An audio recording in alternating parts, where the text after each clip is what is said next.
Hello दोस्तों, my name is Shubham Agrawal and I am a CA finalist और this would be my first YouTube video in this particular channel.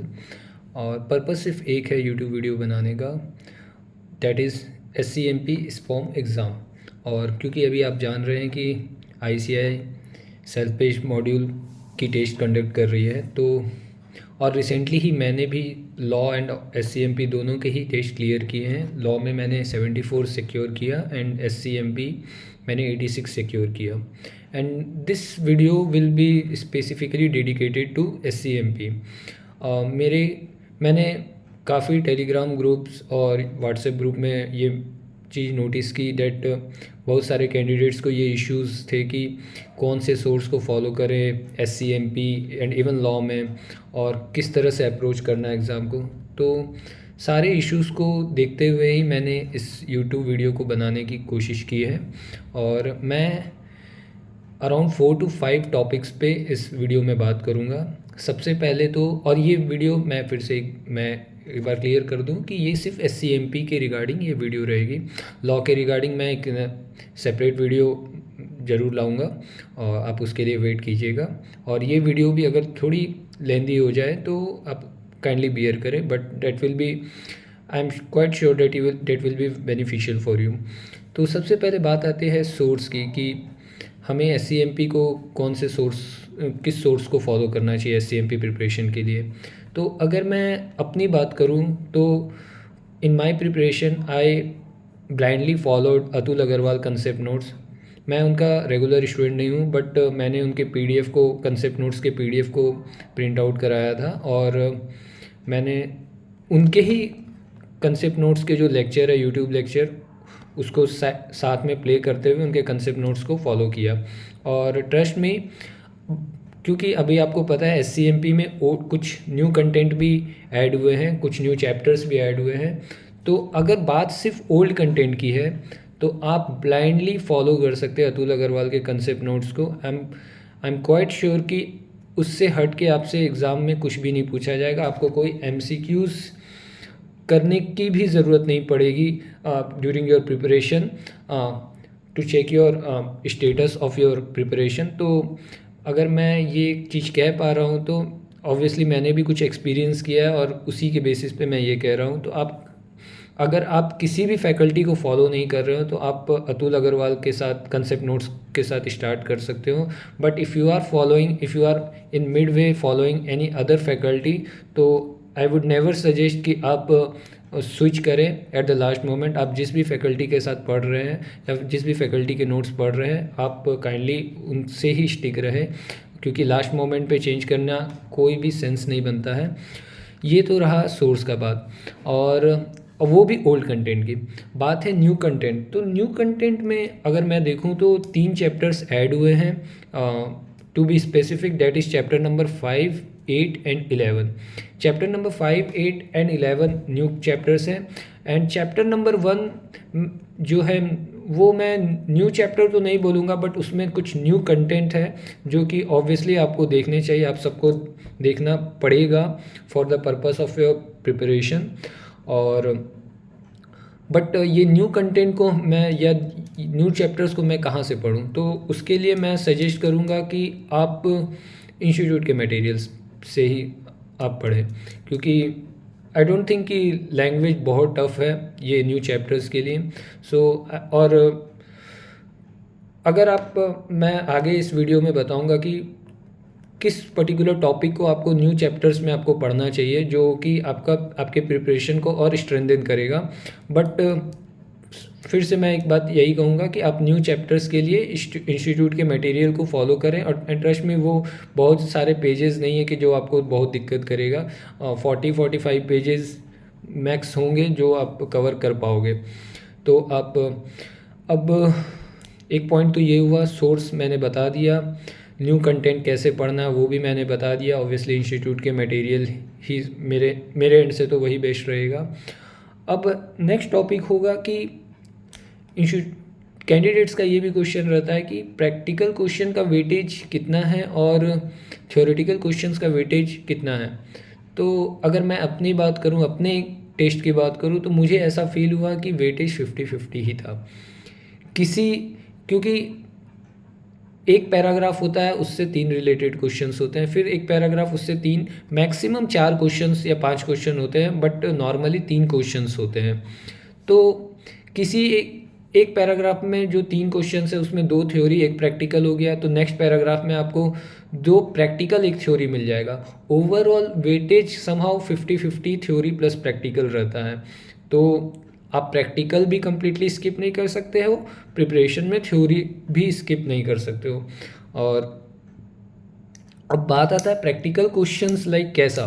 तो आप जब preparation करोगे तो आपको क्वेश्चंस मिलेंगे, जैसे थ्रूपुट अकाउंटिंग कैसे होता है वो आपको पता करना पड़ेगा। जेड स्कोर क्या, जेड स्कोर हालांकि एक नया टॉपिक है और वो मैं उसके बारे में अभी आगे वीडियो में भी बताऊंगा कि नए टॉपिक में प्रैक्टिकल क्वेश्चंस में क्या क्या इंपॉर्टेंट है। जैसे ओवरऑल इक्विपमेंट इफेक्टिवनेस हो गया, ट्रांसफ़र प्राइसिंग में आप पढ़ोगे प्रैक्टिकल क्वेश्चंस, फिर से मैन्युफैक्चरिंग साइकिल एफिशिएंसी हो गया, OEE overall equipment effectiveness, MCE manufacturing cycle efficiency, ये जो टॉपिक्स है। और एक और टॉपिक है जो कि मैं स्पेसिफिकली कहूँ तो वो आपको टेस्ट योर नॉलेज का question number 8 chapter 4, and I seriously believe कि ये क्वेश्चन बहुत इंपॉर्टेंट है, मेरे टेस्ट में भी आया है और ये क्वेश्चन उतना वर्थ करता है कि ये एग्ज़ाम में आए, और ये 2 से 4 या इवन 6 से 8 मार्क्स में भी पूछा जा सकता है ये क्वेश्चन। ये क्वेश्चन को आप ज़रूर देखिएगा। और जो न्यू कंटेंट है लाइक चैप्टर नंबर 1, 5, 8, 11, तो इनमें से आपको क्या पढ़ना है इंस्टीट्यूट के मटेरियल से। तो टू बी स्पेसिफिक, चैप्टर 1 से आप business model canvas, value proposition canvas, ये आपको पढ़ना ही पढ़ना है। चैप्टर नंबर 5 से आपको एक डिजिटल टेक्नोलॉजीज़ का एक सेक्शन मिलेगा जिसमें नए नए डिजिटल टेक्नोलॉजीज़ के डेफिनेशन उसके बारे में दिया होगा। अगर आप सिर्फ 1 या 2 बार उसको रीड भी कर लोगे तो I think that would be enough for your preparation. Digital technologies में जैसे इंटरनेट ऑफ थिंग्स आ गए, ऑगमेंटेड रियलिटी आ गए, फिर से रोबोटिक्स आ गए, ये सब आपको पता होना चाहिए, एक बेसिक अंडरस्टैंडिंग होना चाहिए आपको कि ये क्या है, क्योंकि एग्ज़ाम में डायरेक्टली क्वेश्चंस पूछेगा कि ऑगमेंटेड रियलिटी से रिलेटेड क्वेश्चन होगा, 4 ऑप्शन देंगे, बट आपको पता ही नहीं होगा ये क्या है तो आप आंसर नहीं दे पाओगे। और चैप्टर नंबर 8 से आप मैकेंजी 7S के एलिमेंट्स क्या क्या होते हैं, इसमें हार्ड एरियाज, सॉफ्ट एरियाज होते हैं, मैकेंजी 7S आपको पढ़ना ही पढ़ना है। जेड स्कोर चैप्टर 8 का सबसे इंपॉर्टेंट टॉपिक है मेरे हिसाब से, तो वो आप ज़रूर देखिएगा। जेड स्कोर अगर मैं पेज नंबर के हिसाब से बात करूँ तो पेज नंबर 8.35 से 8.38 में आपको formula, Z score basically formulas होते हैं। ये बैंकिंग कंपनीज के लिक्विडेशन की कितनी प्रोबेबिलिटी है वो बताता है, तो ये आप फार्मूलाज बिल्कुल देख के जाइएगा। अब ऐसा है जेड स्कोर में जो फार्मूलाज होते हैं, मेरे एग्ज़ाम में क्या हुआ था कि फार्मूलाज क्वेश्चन में ही मेंशन थे मुझे, बट वैल्यूज़ पुट करना था।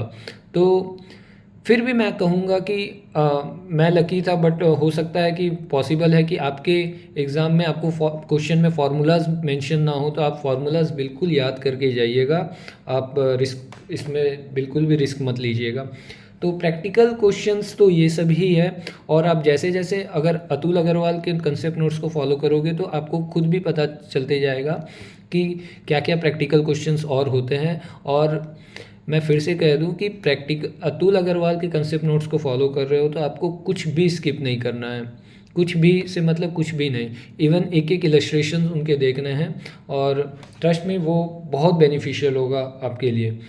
और अब बात है, कुछ क्वेश्चंस आपको ऐसे भी मिलेंगे जो आपको उसके आंसर का आइडिया नहीं होगा, बट एलिमिनेशन मेथड अगर आप जानते होंगे तो एलिमिनेशन मेथड आप बिल्कुल लगा सकते हैं। एलिमिनेशन मेथड में हम क्या करते हैं कि हमारे पास जब 4 ऑप्शंस होते हैं तो मुझे आइडिया नहीं है कि आंसर क्या है, बट मैं ये कोशिश करूँगा कि ये कौन कौन सा ऑप्शन पॉसिबल ही नहीं है कि ये आंसर हो सकता है। तो मतलब बेसिकली लॉजिक लगाना, तो आप एलिमिनेशन मेथड भी लगाएं जहाँ तक पॉसिबल है। बट ऐसा नहीं है कि अब आप सब क्वेश्चंस के पीछे आप ऑब्वियसली आपका पढ़ाई भी काम आना चाहिए, आपको उतना तो पढ़ना ही पड़ेगा कि आपको सब क्वेश्चंस में एलिमिनेशन मेथड ना लगाना पड़े, अदरवाइज़ एग्ज़ाम ही क्लियर होना पॉसिबल नहीं है। बट जहाँ पे आपको दो ऑप्शंस के बीच में कन्फ्यूज़न है तो आप बिल्कुल एलिमिनेशन मेथड या लॉजिक तुम एटलीस्ट ना छोड़ें, आप पूरे लॉजिक के साथ ऑप्शंस को एनालिसिस कीजिए और आई होप शायद आपको वो काम आ जाएगा। अब मैंने कुछ कैंडिडेट से बात किया एग्ज़ाम में, उनका जब वो टेस्ट दे रहे होते हैं तो जो मेनली जो फ़ेल किए हैं उनका अप्रोच मैंने उनसे पूछा, क्योंकि कुछ कैंडिडेट्स का कहना था कि हमने पढ़ाई किया अच्छे से बट फिर भी फ़ेल हो गए। तो जब मैंने एग्ज़ाम टेस्ट देते समय उनका अप्रोच पूछा तो मुझे बहुत जगह उनके अप्रोच में कुछ मिस्टेक्स लगे। लाइक अगर मैं एग्ज़ाम की बात करूं तो 50 क्वेश्चन होंगे 2-2 मार्क्स के, दैट वुड बी 100 मार्क्स।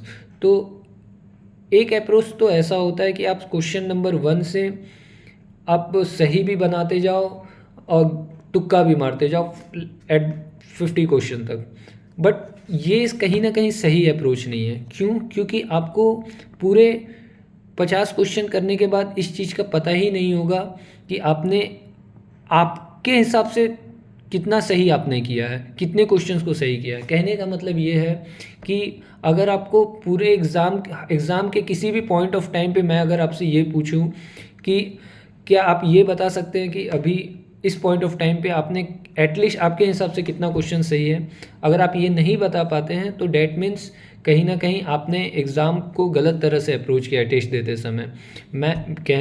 तो सही अप्रोच क्या होना चाहिए? सही अप्रोच ये होना चाहिए कि आप क्वेश्चन नंबर 1 से स्टार्ट करें 50 तक जाए, लेकिन सिर्फ एक बार आप वही क्वेश्चंस को अटैम्प्ट करें जो आप जिसके लिए आप एकदम 100% श्योर है कि वो आपका आंसर सही है।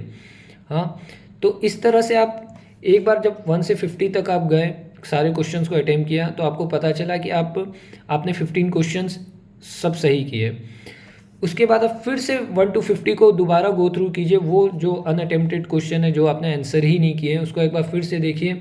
हो सकता है कि 5-6 क्वेश्चन और आप सही बना पाएँ जिसमें आप श्योर हो। तो आपको during the examination at any point of time ये पता होना चाहिए कि आपने कितने आंसर सही कर लिए, क्योंकि हमें चाहिए 25 क्वेश्चंस एटलीस्ट राइट। तो अगर आपको 25 क्वेश्चन पता ही नहीं है कि आपने 25 क्वेश्चन एटलीस्ट राइट किए हैं या नहीं, तो आप जो हम कहते हैं लेमन लैंग्वेज में तुक्का मारना, तो तुक्का मारना या एलिमिनेशन मेथड लगाना फिर कहीं ना कहीं वो सही अप्रोच नहीं रहेगा फिर। तो एटलीस्ट आपको ये पता होना चाहिए कि आपने कितने क्वेश्चंस के आंसर सही किए।